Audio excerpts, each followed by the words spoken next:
Oh man, you just gotta love Florida in the wintertime. We're about a week away from Christmas, and I just love it out here in the wintertime in Florida. It is absolutely gorgeous out today.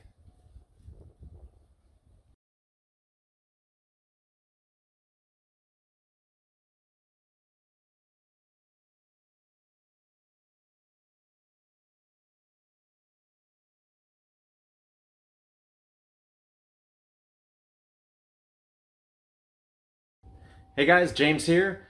Thanks for coming back to the channel again today. Today we're going to be checking out a 5-year review of my wood countertop that I made out of cypress yellow pine, or yellow pine cypress, whatever it's called, SYP. Cypress, southern yellow pine, I think is what it is. Anyways, so let's check it out. We will see the good, the bad, and the ugly on a wood countertop after 5 years.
Conditioned it.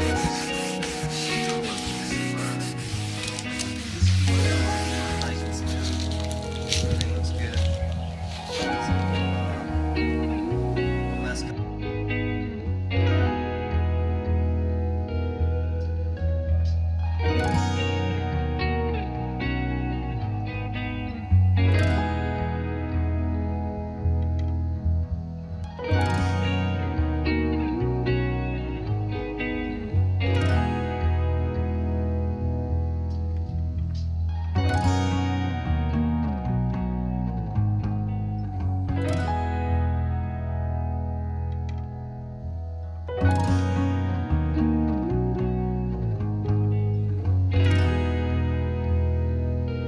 If you're interested in this pallet wood ceiling, check that video out. I'll put a link at the end of the video.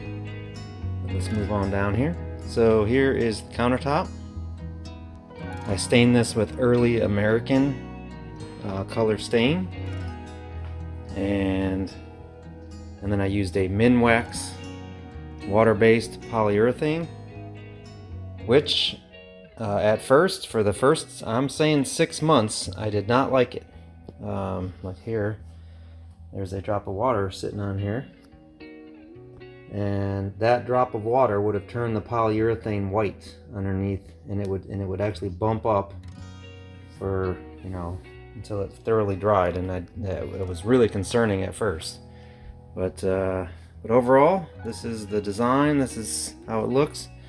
I used threaded rods, 3/8 stainless steel threaded rod that runs all the way through each piece. I drilled through and bolted it, so that may be one of the reasons why I don't have any joint failures. This looks like maybe a joint failure right here, but it's actually just stain that piled up on I didn't have it sanded that great, so there's a little bit of lip right there.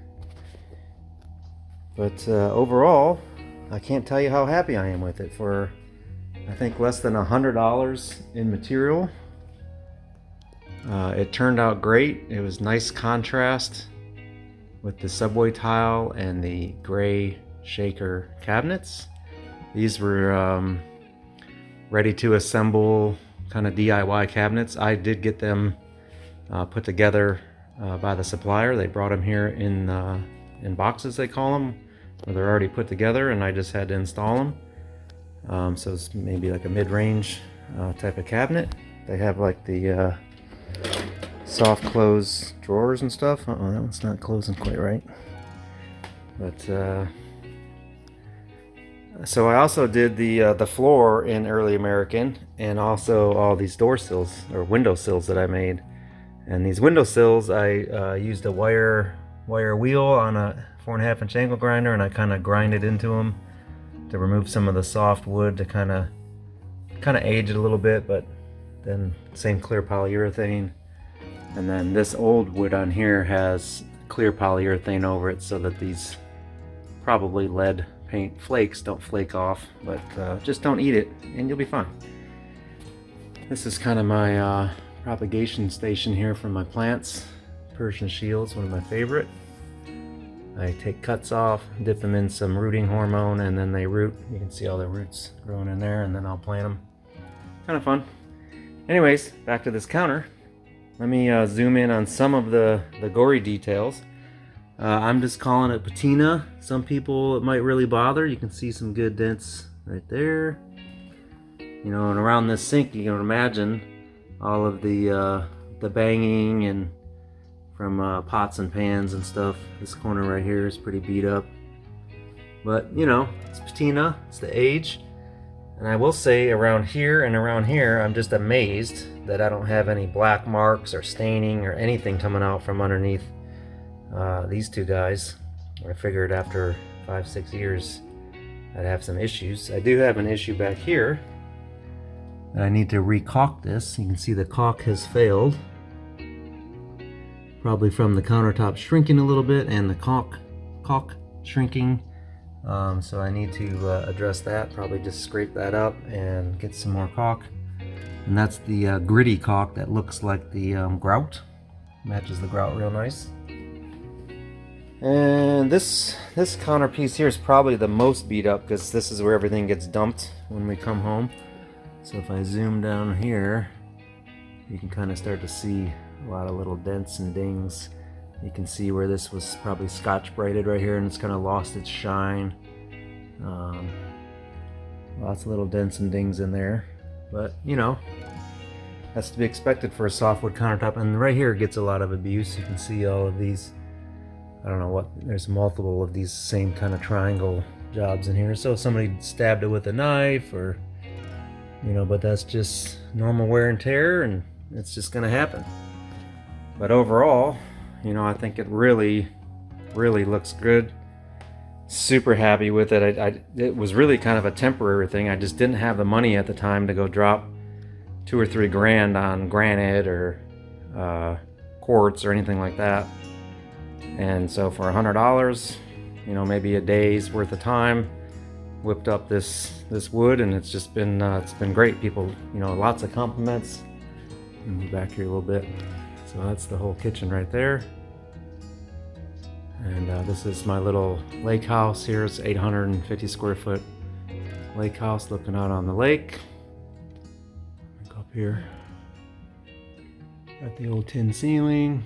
This was actually the Daytona Beach train station back in 1890. It was moved here to this location and rebuilt as a cabin in the early 60s.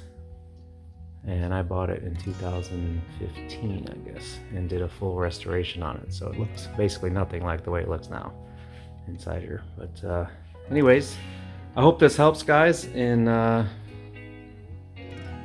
your decision-making process here. If you're trying to decide if you're going to make a wood countertop. I would say that I did not fill these knots in. I thought they look kind of cool the way they are. But it does make it a little harder to clean. So you could fill that in with like some black epoxy and sand it. But that would be up to you, of course. There's another one over here. That one's pretty smooth. This one's pretty smooth. There's a little something going on right there, but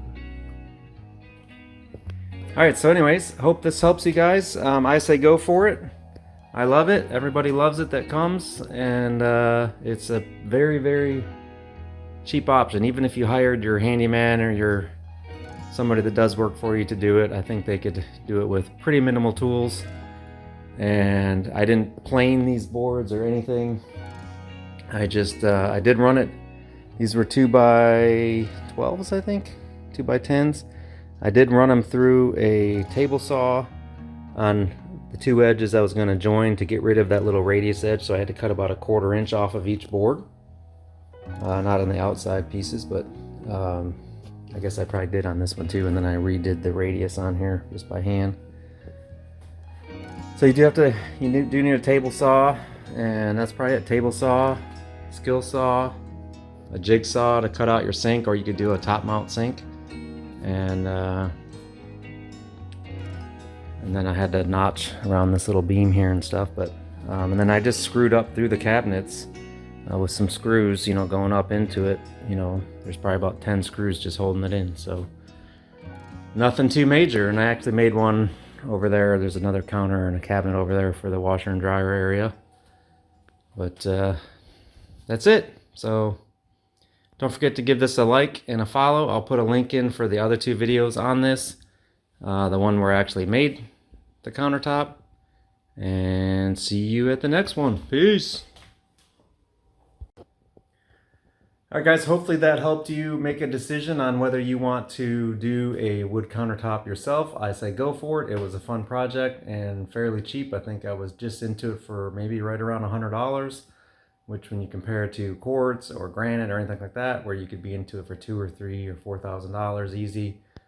It was a nice alternative for the you know, for such an expensive project. And this was kind of a very on budget project. Didn't have a lot of money to spend, and so have fun. I say go for it. Don't forget to like and subscribe, and check out the other videos. I'll do links at the end of the video here for the original video where I made the countertops. And that's it. Peace.